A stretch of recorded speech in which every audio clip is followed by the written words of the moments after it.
Welcome back to In Business. We're in the studio with Karen Grew of Pallet Vallo and Scott Kendall, the technology coach. We're talking about e-commerce. Is Big Brother watching us? Let's shift gears to employees. There's a lot of talk about employees and what they're doing at their office and with their computers. Karen, should employers get employees to sign a code of conduct document so that they understand that they might be monitored? Absolutely. It's very important they do that so that the employees understand what's expected of them and how to properly use the computer resources that are provided at work, and also to ensure that the employer can establish that that policy has been communicated to the employee so they're aware of it. It's vital.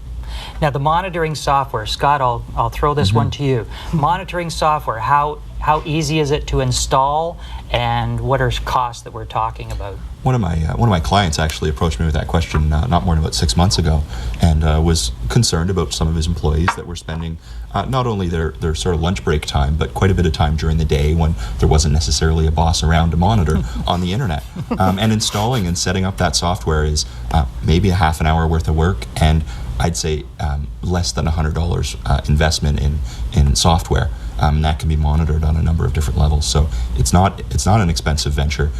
It's not one that is difficult to implement. However, it's very important that employees know that is taking place, or that it could potentially be taking place through their documents they sign when they become employees. Sometimes that's all that anybody needs is the appearance that Absolutely. It may be monitored at some point in time.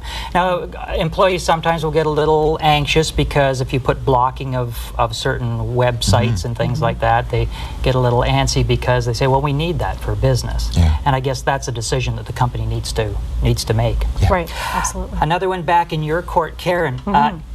Is it a violation for the use of a company computer, for an employee to use a company computer for non-sanctioned activities?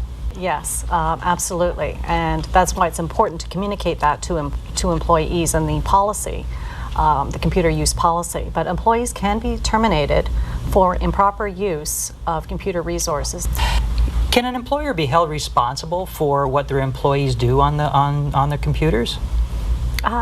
Yes, if that employee doesn't take steps to control misuse in the manner of which you speak. So if the employer fails to control the fact that numerous employees are engaging in activities like sending rude jokes around and aren't controlling that type of activity, the employer can be held accountable for that. Sure. And we're going to pick that up on the other side of the break. Excuse me. If you would like to know more about In Business, go to our website, rogerstv.com/In Business. We'll be back in the studio in 1 minute 30 seconds with our guests, Karen Grew and Scott Kendall. Stay tuned. There's more In Business right after the break.